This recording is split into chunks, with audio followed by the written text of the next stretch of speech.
Hello and welcome to Byte of Code. This is Mark, and today I am going to show you how to make an application that will get user input currency and add it up into a giant value, such as if a user wants to add $15 to a bank account, it will add on to the total.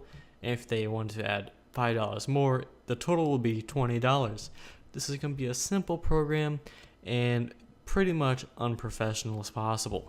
So first off, we are going to start Visual Studio. We are going to make a new project. While it loads, if you don't know how to set up Visual Studio, there's going to be another video which might not be before this video. So what you just do is install it from Microsoft, download the Visual C# part of it, click Windows Form application, because we are not one of those console scrubs. We are going to name this add currency from user input, because the other ones, as you can see, work so well. Let me pull this up from this side. Never mind. I'm going to teach you how to Visual Studio.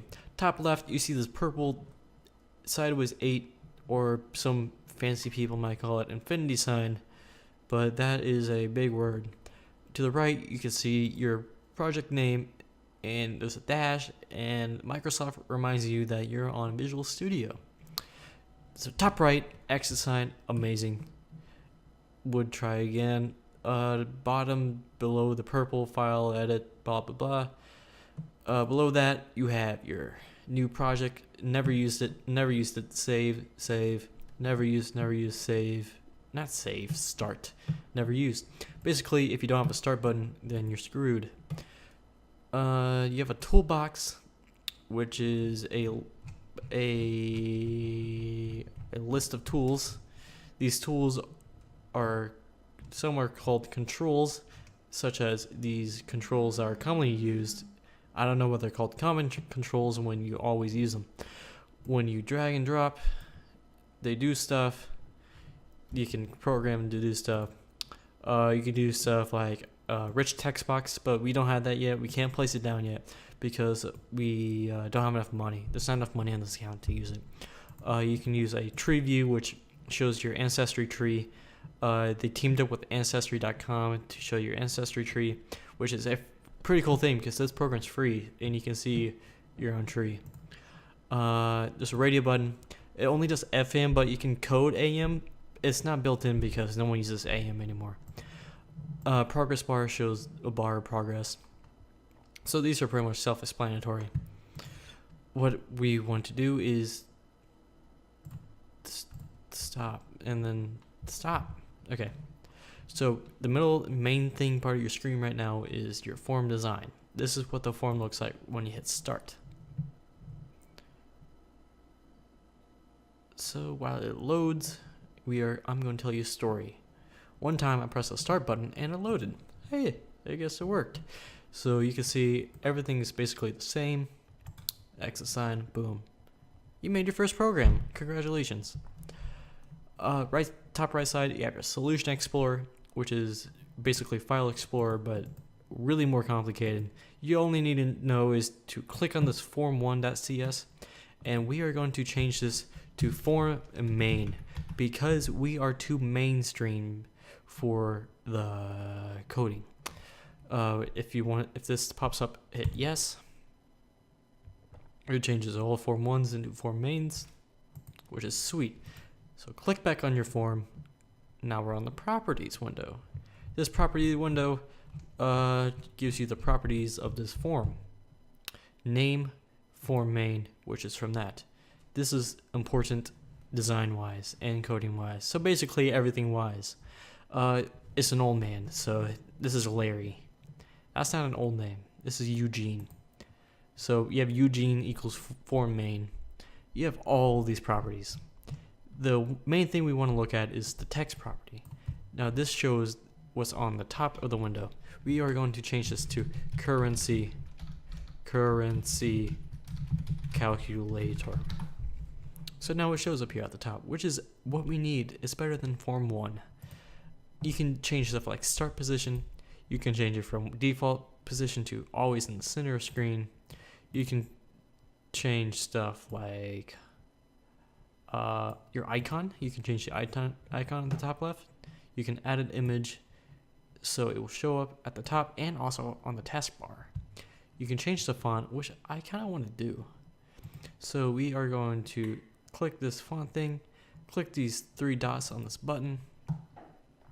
While that loads, we are going to click Sequoia UI regular 11-point font.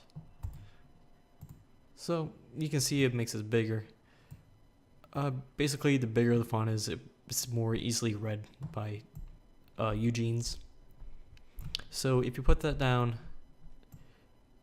which is, I didn't explain what a label is. Let me mouse over it. A label, it provides a runtime information or descriptive text for a control. So basically, it tells users what to do. So it's, I don't want to bring it up. So if you click on it, it does a little outline, and then on the properties over here, it automatically updates. So we're clicked on the form, now we're clicked on the label. Now if you change the name of Eugene, I like changing the name to a 3-letter system for all my controls.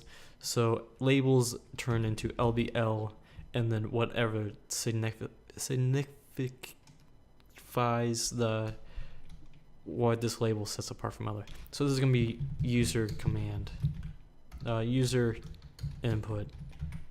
Now it says label 1. We don't want to keep it label 1, so we're going to change the text value to please enter a currency. Please enter amount of money. There. That seems kind of right. Okay, so we have that. We are going to add another label, but we're not going to mess with it now. Where's the label at? We're going to put that down here. Next thing we want to do is add a regular text box. So we place that there. Now we go up here and change the Eugene to TXT, and then this is going to be user input. So later on, when we type in this, we are going to have a button, which we drag and drop. We have to make this a little bigger because our font is a little bigger than normal. We click that, change the Eugene to BTN Calc. I like using Calc because it's universal. We're changing the text to add money. And then we are going to click this label. This label is going to be no text. Now don't get worried, it's going to look like it's disappeared. But we are going to do auto size to false. And then border style fixed single. So we know that there's a label there. We are going to make it as wide as this. And maybe as tall as the button. So we have some symmetry. And place it down here. Let's move this. So, boom, boom, and then boom. Okay, that's kind of spread out. So, trust me on this. We're going to click on this, and we are going to do text align. Yeah, text align. So we don't want it to display at the top left. We want it to display middle center, so it looks a little nicer. I got 5 more minutes. So we are going to click on the form.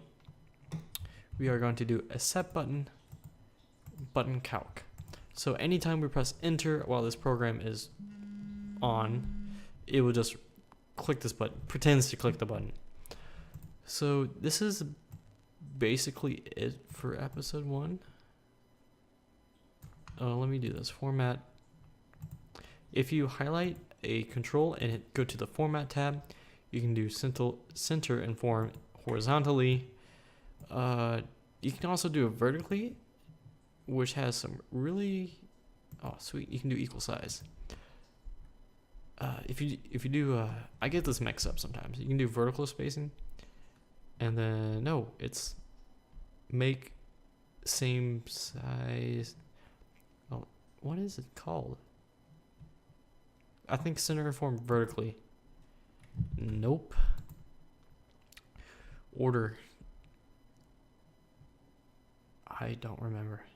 But there's something weird that makes it all messed up. So center and form horizontally, that centers all those in this. So now that looks kind of okay. I believe this is the end of episode 1, part 1. This is, what's my name? Byte of Code. Thank you guys for watching. Stay tuned for part 2. And Finn.